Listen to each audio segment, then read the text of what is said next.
আসসালামু আলাইকুম ওয়া রাহমাতুল্লাহ। প্রিয় দর্শক, যে যেখানে আছেন দূরে কাছে, সকলের কাছে আমি একটা বিষয়,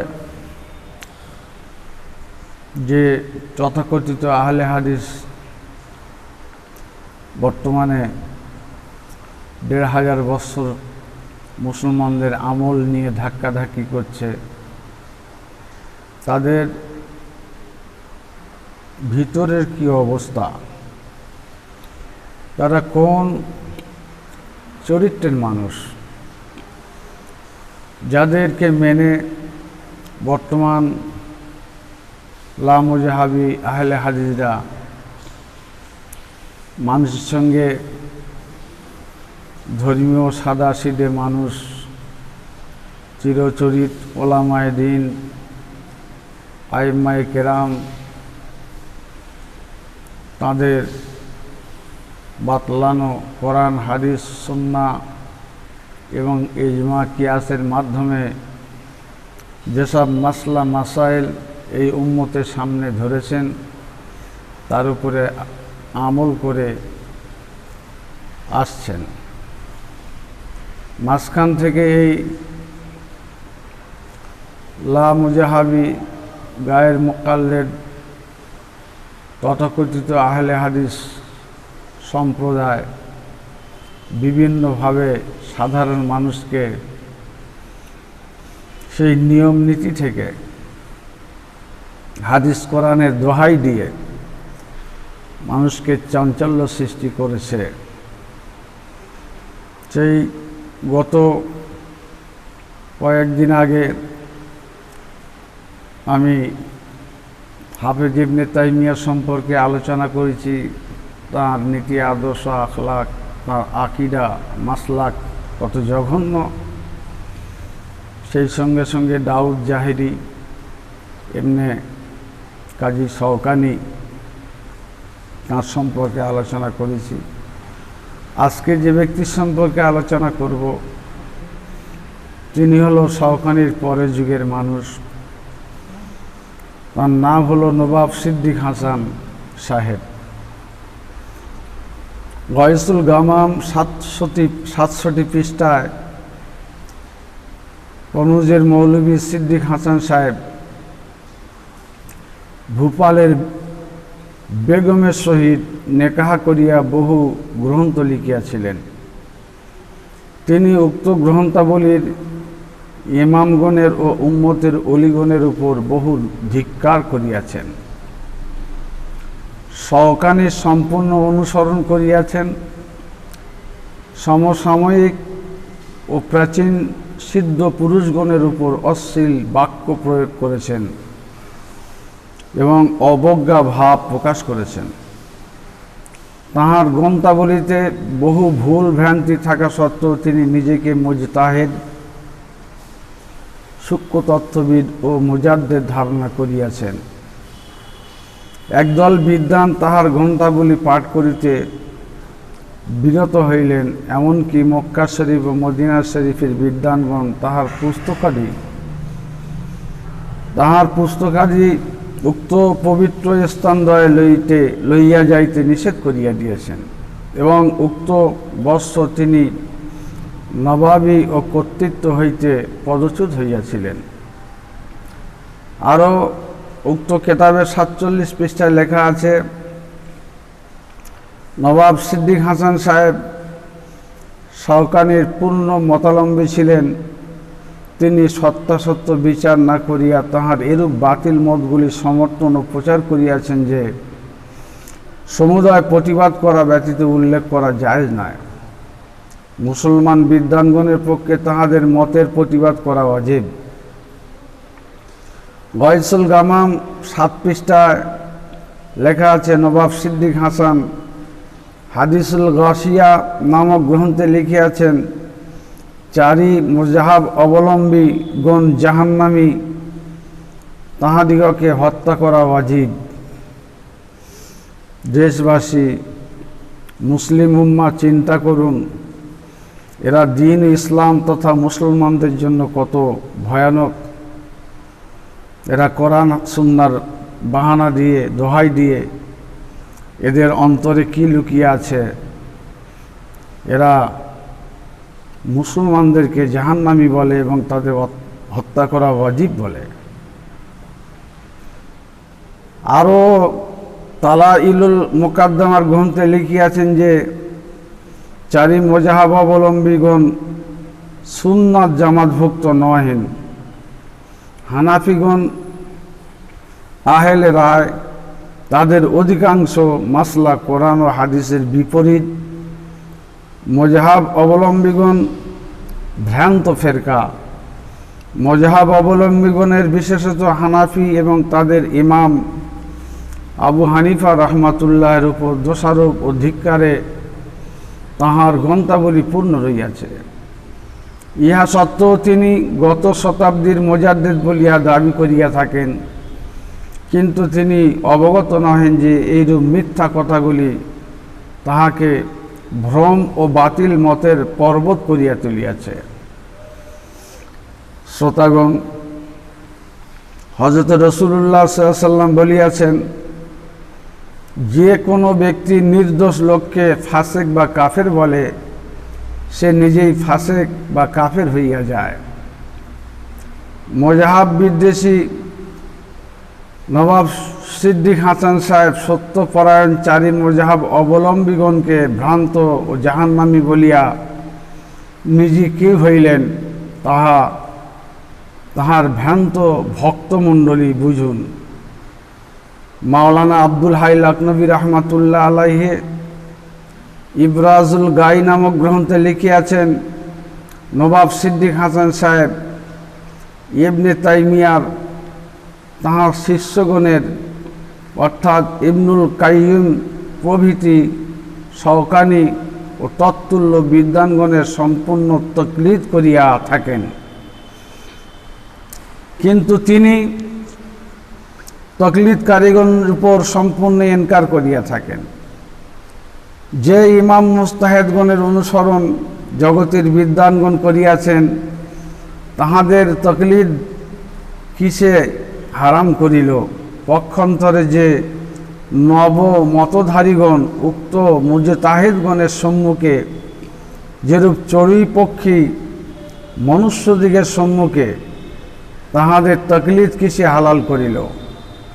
যে ব্যক্তি উক্ত নবাব সাহেবের গ্রন্থ পাঠ করিয়াছে, সে ব্যক্তি ইহা অবগত হইতে পারিবে, কেননা উক্ত নবমতধারীগণ যাহা প্রবল বলিয়া প্রকাশ করিয়াছেন, যদিও উহা অজ্ঞানতামূলক মত হয়, তথাচ নবাব সাহেব তাহাই প্রবল বলিয়া প্রকাশ করিয়া থাকেন।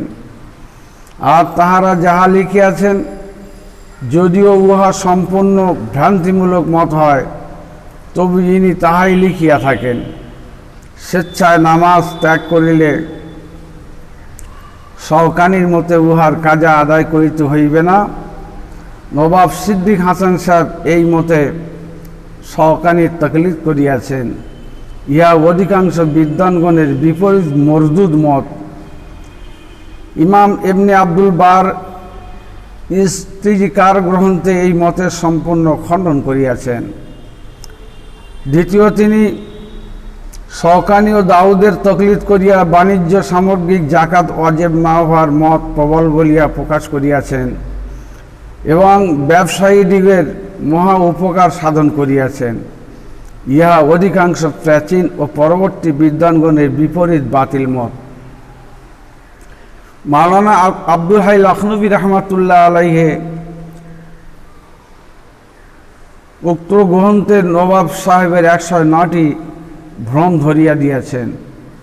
নবাব সাহেব মিসতুল খেতামে দ্বিতীয় খণ্ডে 45 পৃষ্ঠায় 46 পৃষ্ঠায় কুকুরের মুখ ব্যতীত উহার সর্বাঙ্গ পাক বলিয়াছেন। তিনি রওজায়ে নাদিয়া 13 পৃষ্ঠায় ও মিসতুল খেতামে 63 পৃষ্ঠায় মদ, রক্ত ও মৃত পাক লিখিয়াছেন। আরও রওজায়ে নাদিয়া 30 পৃষ্ঠায় সমুদ্রের কুকুর ও শূকর হালাল লিখিয়াছেন। আরও মেসকুল খেতাবের প্রথম খণ্ডে 27 পৃষ্ঠায় লিখিয়াছেন যে পশু উক্ত সময়ে সমুদ্রে মরিয়া যায়, যে পশু উক্ত সময় সমুদ্রে মরিয়া যায়, যদিও কুকুর এবং শূকর হয় তথাচ উহা হালাল হইবে। নাউজুবিল্লাহ। নবাব সিদ্দিক হাসান সাহেবের ভাষার ভাবে বোঝা যায় যে তাহার মতে স্থলচর ও জলচর উভয় প্রকার কুকুর ও শূকর সমুদ্রে মরিলে হালাল হইবে। আরও তিনি রওজায়ে নাদিয়া 250 পৃষ্ঠায় ও মিসকুল খেতামের দ্বিতীয় খণ্ডে 91 পৃষ্ঠায় লিখিয়াছেন যে তাহাদের মতে ধান, পাট, কলাই ইত্যাদি সুদ হালাল হইবে। নাউজুবিল্লাহ। আরও তিনি ইহতেওয়া পুস্তকে 3 পৃষ্ঠা, 9 পৃষ্ঠা, 14 পৃষ্ঠা, 20 পৃষ্ঠা ও 21 পৃষ্ঠা লিখিয়াছেন যে আল্লাহ তাআলা একটি সিংহাসনের উপর বসিয়া আছেন। প্রত্যেক রাত্রিতে আরশ হইতে প্রথম আকাশে নামিয়া আসেন। তাহার 2 পা কুরসির উপর আছে এবং তাহার 2 খণ্ড হাত, 2টি চক্ষু ও 1টি মুখ আছে। আরও নবাব সাহেব ইস্তেকাদ পুস্তকে ইন্তেকাদ পুস্তকে 62 ও 23 পৃষ্ঠায় এবং মিসকুল খেতামের প্রথম খণ্ডে 543 পৃষ্ঠায়, 544 পৃষ্ঠায়, 549 পৃষ্ঠায় 20 রাকাত তারাবি প্রচলনের জন্য হযরত ওমর ফারুক রাদিয়াল্লাহু আনহুকে বেদাতি লিখিয়াছেন। উক্ত নবাব সাহেব আরও আউনুল বারি গ্রন্থে 31 পৃষ্ঠায়, রওজা নাদিয়া গ্রন্থে 19, 56 এবং 65 পৃষ্ঠায় তাহার দলভুক্ত একজন লেখকের তনবীরুল আইবাইন গ্রন্থে 45 পৃষ্ঠায় লিখিয়াছেন যে হযরতের সাহাবাগণের মত, বাক্য ও তরিকা কাহার জন্য দলিল হইতে পারে না এবং উহা মান্য করা আবশ্যক নয়। আরও তিনি আবজাদুল উলুম গ্রন্থে লিখিয়াছেন যে শরিয়াতের দলিল কোরআন ও হাদিস, পরন্তু ইজমা ও কিয়াস দলিল নয়। প্রিয় দর্শক, এই নবাব সিদ্দিক হাসান হলেন বর্তমান তথাকথিত লামুজাহাবি আহলে হাদিসের পরম গুরু, যার আকিদা, যার মাসলা হলো মজহাব যারা অবলম্বন করেছে, অর্থাৎ শাফি, মালিকি, হাম্বলি, হানাফি, এরা জাহান্নামী, এদেরকে হত্যা করা ওয়াজিব। তো এই ব্যক্তি নবীর হাদিস অনুপাতে, যেটাই প্রথমে আমি আপনাদের শুনিয়েছি, তামাম বিশ্বের 1500 বছর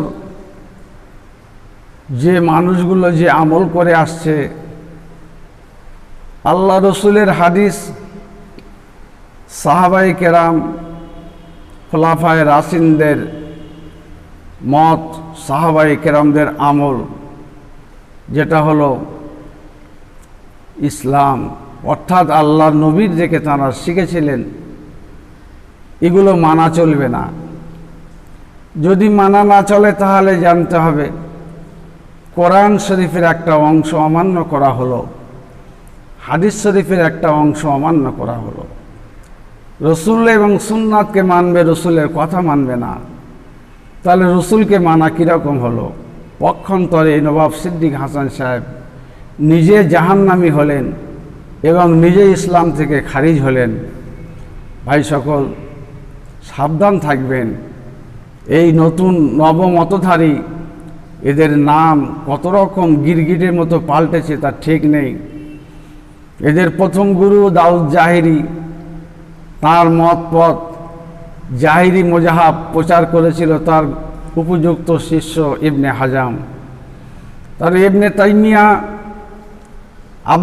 ইবনুল কাইয়ুম, তারপরে শাওকানি, তারপরে নবাব সিদ্দিক হাসান, এদের নাম কতবার কি হলো।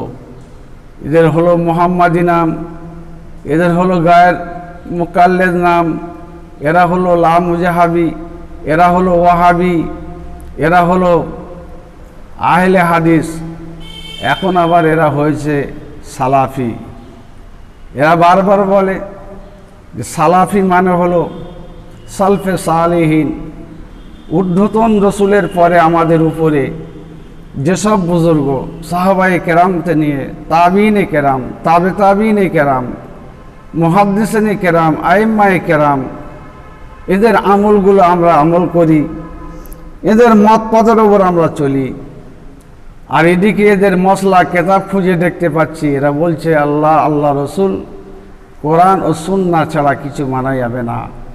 কোরআন ও সুন্নাহর দৃষ্টিতে, কোরআন ও সুন্নাহর আদেশে সাহাবায়ে কেরামদের মানতে হবে, তাবিনে কেরামদের মানতে হবে, তাবিনদের মানতে হবে। কুরুনে সালাসার সম্পর্কে আল্লাহ নবী তাদেরকে মানতে বলেছেন, তারা উত্তম ব্যক্তি বলেছেন, উত্তম সময় বলেছেন। তাদেরকে ইনকার করা, নবীর বাণীকে, নবীর আদেশকে ইনকার করা হলো। অতএব বলে বেড়ায় কোরআন ও সুন্নাহর উপর আমল করি, পক্ষান্তরে বাস্তবে দেখা যায় এরা কোরআন ও সুন্নাহর একাংশ নিজের মত মতো, নিজেদের মানে রুচি মতো হলে সেটা মানে, আর নিজেদের রুচির বাইরে কিছু হলে সেটা তারা অমান্য করে। অতএব কোরআনের আংশিক মানলে সে মুসলমান হয় না, আর হাদিসের সুন্নাহর আংশিক মানলে সেও মুসলমান হয় না। এরা যাদেরকে হত্যা করার বলছে তারা হলো নবী, কোরআন, সুন্নাহ, নবী এবং সালফে সালিহিনদের মেনে আসেন। এই মানার কারণে এরা বলছে এই শিরক মুজাহাব মানা, বেদাত মুজাহাব মানা গুমরাহি। তাহলে এরা কি করে সালাফি হয়, এরা কি করে আহলে হাদিস হয়? কখনো নয়, বরঞ্চ এরা মানুষের সাধারণ সাদাসিধে মুসলমানকে গোমরা করার জন্য দীর্ঘ 1300 বৎসর যে আমল, 1400 বৎসরের যে আমল, সেই আমলগুলো থেকে মানুষকে ভ্রান্ত করে, বিভ্রান্ত করে মানুষকে ধর্মহারা করা, ধর্ম ছাড়া করা এদের হলো কাজ।